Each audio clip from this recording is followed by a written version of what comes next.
আমরা যারা ছাদ বাগান করি তারা অনেক সময় বিভিন্ন ধরনের সমস্যার সম্মুখীন হই। ছাদ বাগানে আরও 5টা গাছের মতো ড্রাগন গাছ একটি অন্যতম গাছ। ড্রাগন গাছের সাধারণত বেশি রোগাক্রান্ত হয় না, কিন্তু যখন রোগাক্রান্ত হয় তখন মারাত্মক রোগাক্রান্ত হয়ে থাকে। হ্যালো ফ্রেন্ডস, আমি কমল হোসেন এবং আপনারা দেখছেন গার্ডেনার টিপস উইথ কমল। আজকের ভিডিও থেকে আপনারা জানতে পারবেন ছাদ বাগানে সবচেয়ে মারাত্মক একটি মারণ রোগ যেটি ড্রাগন গাছে আক্রান্ত হয়, যেটি ড্রাগন গাছে একবার আক্রান্ত হলে গাছগুলো বিকলাঙ্গ অবস্থা হয়ে যাওয়ার মতো অবস্থা হয়। গাছগুলোকে যতই দেখভাল করুন না কেন গাছগুলো কিন্তু আগের অবস্থায় ফিরে আসতে অনেক সময় নেয়।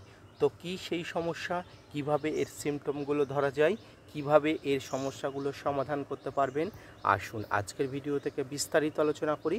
তাই স্কিপ করে কন্টিনিউ করুন।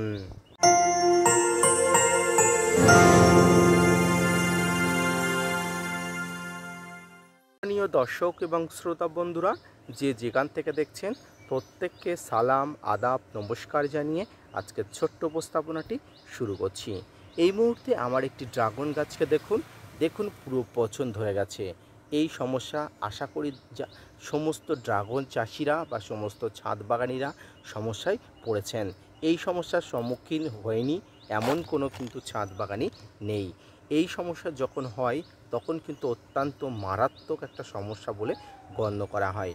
সমস্ত ড্রাগন গাছ ধীরে ধীরে পচে যায়, সমস্ত ড্রাগন গাছ ধীরে ধীরে কিন্তু এমন অবস্থা হয়ে যায় এবং একটা সময় গিয়ে কিন্তু মারা যায়।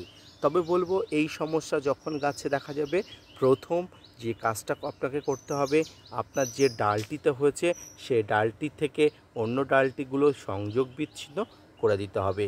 কারণ এটি একটা মারাত্মক ভাইরাস ঘটিত রোগ। এই ভাইরাস ঘটিত রোগ আপনার ছাদ বাগানে গাছের আশেপাশে যত থাকবে তত কিন্তু গাছের সামগ্রিকভাবে ছড়িয়ে পড়ার সম্ভাবনা থাকবে। ব্যাকটেরিয়া ভাইরাসের সম্মিলিত যে রোগটি, এই রোগটি কিন্তু ভালো ড্রাগন গাছকে ধীরে ধীরে কিন্তু এভাবে পচন ধরিয়ে দেবে এবং আপনার কোনো কিছু করার থাকবে না। তবে যদি আগে থেকে অর্থাৎ পূর্বে যদি আপনি আভাস পেয়ে থাকেন যে আপনার ড্রাগন গাছ আক্রান্ত হচ্ছে, সেক্ষেত্রে কিন্তু আপনি স্টেপ নিতে পারেন। কী স্টেপ নেবেন?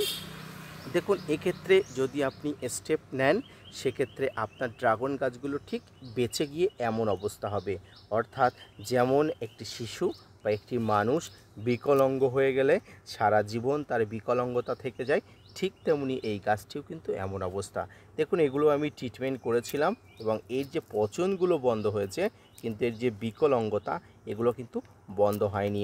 তো এইভাবে কিন্তু গাছগুলোকে বাঁচাতে হবে এবং পূর্বে আভাস পাওয়া মাত্রই আপনার ছাদ বাগানে কিন্তু এগুলো একদম পরিষ্কার পরিচ্ছন্ন করে দিতে হবে।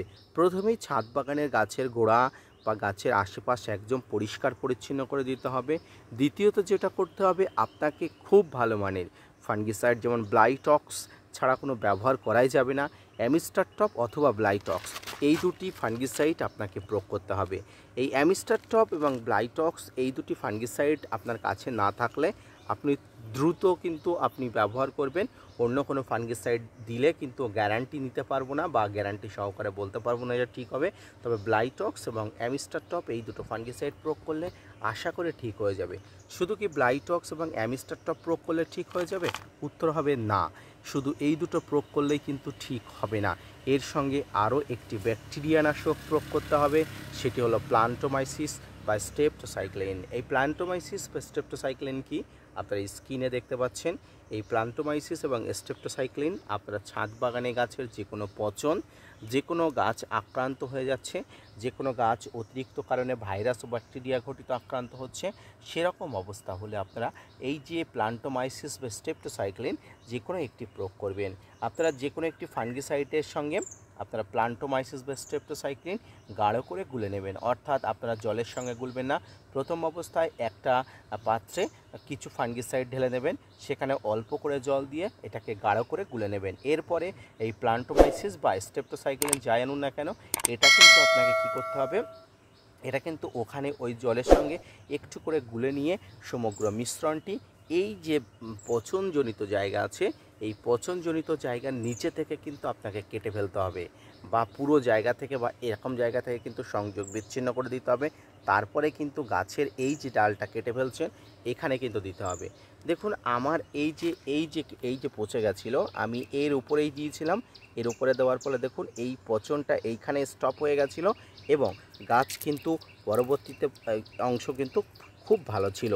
তাই কিন্তু আপনাকে দ্রুত কিন্তু এই ব্যবস্থাপনা অবশ্যই করতে হবে। তবে এই সমস্যা কিন্তু অত্যন্ত মারাত্মক একটি সমস্যা। দেখুন আমার এই গাছটির সামগ্রিক দিক থেকে কিন্তু সমস্ত গাছে কিন্তু ভাইরাস ব্যাকটেরিয়া গঠিত সমস্যা হয়ে গেছে। তাই এই গাছটিকে কিন্তু এবার চিকিৎসা করতে হবে। যদিও বাগানের এক কোণে থাকার জন্য গাছটির প্রতি কোনো রকম আকর্ষণ ছিল না, তবে একজন ছাদ বাগানি হিসাবে আমার কিন্তু মনের তাড়নায় আবার কিন্তু এই গাছটির কাছে এসেছি এবং এই গাছটিকে কিন্তু আবার নতুন করে পরিচর্যা করছি। তবে এই গাছটি এইভাবে পরিচর্যা করলে হবে না, এর শক্তি উৎপাদনের জন্য আপনাকে প্রয়োজনীয় খাবারও গাছের গোড়াতে দিতে হবে। তবে তার আগে গাছের এই ব্যাকটেরিয়া দূর করার জন্য, ফাঙ্গাস দূর করার জন্য আপনাকে ফাঙ্গিসাইড তো প্রয়োগ করতে হবে, সঙ্গে প্লান্টোমাইসিস বা স্ট্রেপ্টোসাইক্লিন ব্যাকটেরিয়া নাশক আপনাকে নিয়মিত প্রয়োগ করতে হবে। কতদিন অন্তর প্রয়োগ করবেন? সপ্তাহে একবার করে আপনি প্রয়োগ করবেন, তাছাড়াও কোনো উপায় নেই। তাছাড়া কিন্তু গাছের কোনো প্রকার পচন আপনি দূর করাতে পারবেন না। এই প্লান্টোমাইসিস বা স্ট্রেপ্টোসাইক্লিন যদি আপনি 7 দিন বারবার ব্যবহার করতে থাকেন তাহলে কিন্তু ছাদ বাগানের গাছ সম্পূর্ণ সুস্থ ও স্বাভাবিকভাবে বড় হয়ে উঠবে। কোনো প্রকার ফাঙ্গাস ব্যাকটেরিয়ার আক্রমণ কিন্তু হবে না। দর্শক, এই সমস্যা যাদের হয়েছেন তাদের বলবো ভরসা করুন আমাকে, এভাবে পরিচর্যা করুন, দেখবেন আপনি অবশ্যই কিন্তু গাছকে রিকভার করতে পারবেন। আজকের যে আপনি এই যে পেস্ট দেবেন, পরের দিনে আপনি স্প্রে করে দেবেন। আর 1 লিটার জলে 3 গ্রাম ফাঙ্গিসাইডের সঙ্গে গ্রাম প্লান্টোমাইসিস বা স্ট্রেপ্টোসাইক্লিন আপনি প্রয়োগ করবেন।